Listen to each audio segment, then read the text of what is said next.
Pro kontra perebutan 4 pulau di Kabupaten Aceh Singkil untuk menjadi bagian Provinsi Sumatera Utara terus bergulir. Wakil rakyat Aceh minta Mendagri kembalikan Pulau Panjang, Pulau Lipan, Pulau Mangkir Besar dan Pulau Mangkir Kecil kembali jadi bagian daerah istimewa Aceh.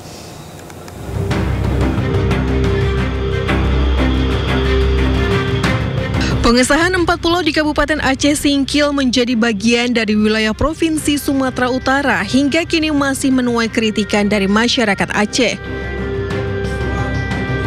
Salah satunya datang dari DPR Aceh yang meminta agar Menteri Dalam Negeri untuk mengkaji ulang terkait keputusannya tersebut. Sementara terkait pernyataan Mendagri agar menggugat ke PT UN, pihak DPR Aceh masih mendalami dan mengumpulkan bukti-bukti.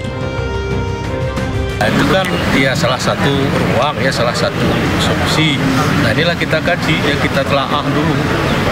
Ya, nah apakah kita memang ya nanti dari dokumen, dari bukti, ya nah itu memang sudah cukup kuat, nah sehingga memang pantas dan wajar, yaitu kita ya langkah-langkah terakhir lah kalau bisa ya karena dengan komunikasi ya selesai ya balik itu ke kita ya saya kira nggak sampai ke sana. Ini kan masih ada tahapan-tahapannya. 4 pulau yang menjadi rebutan antara Provinsi Aceh dengan Provinsi Sumatera Utara adalah Pulau Panjang, Pulau Lipan, Pulau Mangkir Besar, dan Pulau Mangkir Kecil.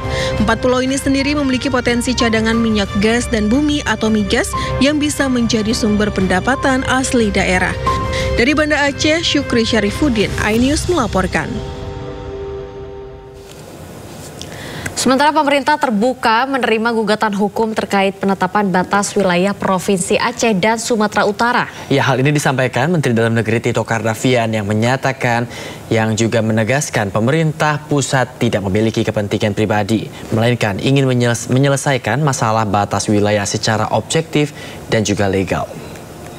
Nah, dari rapat tingkat pusat itu melihat letak geografisnya itu ada di wilayah Sumatera Utara berdasarkan batas darat yang sudah disepakati oleh 4 Pemda Aceh maupun Sumatera Utara.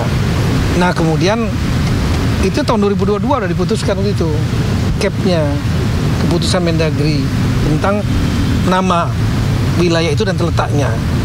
Nah tahun 2005 yang April kemarin itu karena hanya pengulangan. Nah namun kemudian mungkin ada pihak yang mungkin menerima, ada yang tidak menerima, ya kita paham lah.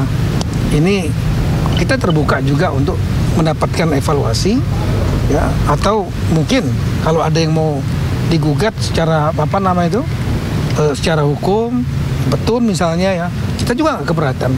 Kita juga tidak ada kepentingan personal. Jadi kalau misalnya Pak Gubernur, Pak Bobi dan Pak Muzakir Manap berdialog untuk misalnya mengelola bersama, why not? Kami akan sangat senang sekali. Kita pasti akan mendukung karena kami nggak punya kepentingan selain adanya kepastian daerah itu. Itu aja.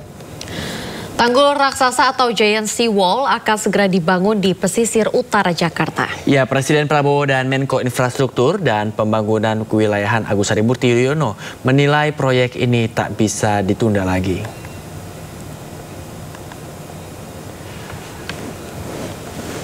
Proyek besar tanggul laut raksasa atau Giant Sea Wall segera dimulai dan membutuhkan anggaran 123 triliun rupiah.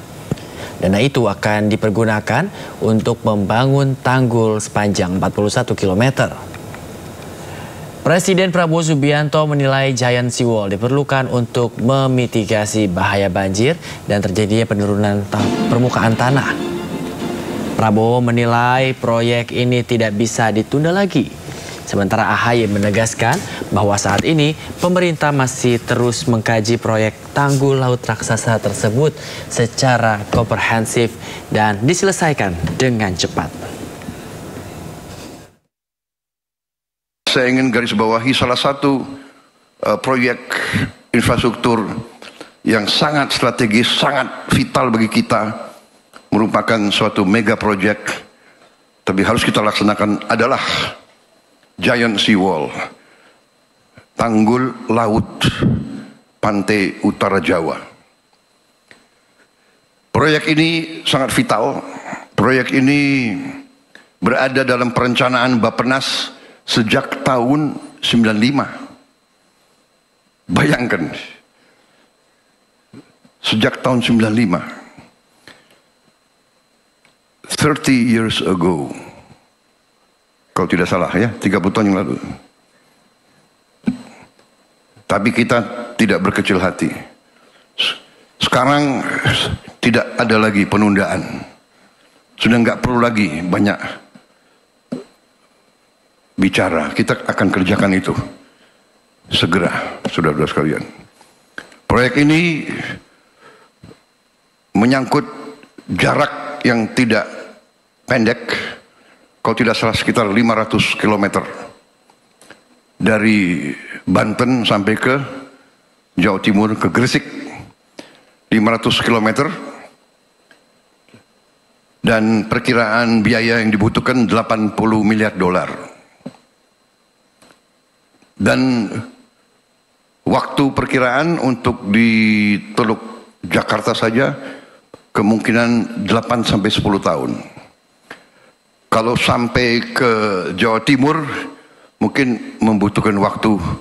Salah satunya adalah ketika memang sudah tidak ada lagi opsi yang lain, kita harus membangun tanggul raksasa.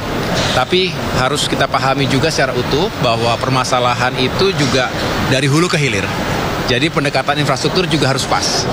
Tidak semua bisa menggunakan pendekatan yang sama, oleh karena itu studi harus terus dimutakhirkan, tetapi juga harus segera ada upaya untuk memulai. Awali dulu, tetapi tidak boleh gegabah, namun juga tidak boleh berlama-lama karena sebetulnya sudah cukup lama pengembangan konsep penguatan pantai utara Jawa ini, yang sekali lagi jangan sampai kita terlambat, bencana datang yang kemudian kita tidak siap mengantisipasinya. Tetapi saya punya harapan dan keyakinan sekaligus banyak yang tertarik untuk bisa terlibat dalam pembangunan dan proteksi kawasan utara Jakarta atau Jawa ini, tetapi pemerintah juga akan hadir secara langsung. Presiden Prabowo Subianto memastikan tidak ada rencana reshuffle Kabinet Merah Putih dalam waktu dekat. Presiden mengatakan kinerja para menterinya sudah bagus dan kompak. Pernyataan Presiden Prabowo ini menjawab isu reshuffle yang belakangan santer berhembus. Kalau menurut saya ya begini, untuk supaya tidak ada spekulasi, dalam arti saya sekarang sampai saat ini saya menilai bahwa menteri-menteri saya bekerja dengan baik. Terus terang aja, bahwa di sana sini ada kritik itu baik dan itu biasa. Dalam pemerintahan, dalam demokrasi, kritik biasa, dan kita tidak bisa memuaskan semua orang. Tapi saya sebagai pengguna, saya user, saya merasa menteri-menteri saya bekerja dengan baik. Kadang-kadang ada salah bicara, ada, itu biasa. Tapi mereka kerja keras, niat mereka baik. Kita sudah kompak, kita punya tim yang baik. Kita nggak ada orangnya siapa tidak ada. Kita menganut azas ya, falsafah kesetiaan kepada kelompok dan partai berhenti pada saat kesetiaan kepada negara mulai. Partai-partai telah memberi kader-kader yang terbaik. Ini saya menuntut, saya minta, dan mereka memberi. Jadi itu yang ingin saya sampaikan. Saya tidak ada rencana mau reshuffle, ya kan? Sementara saya menilai tim saya bekerja dengan baik.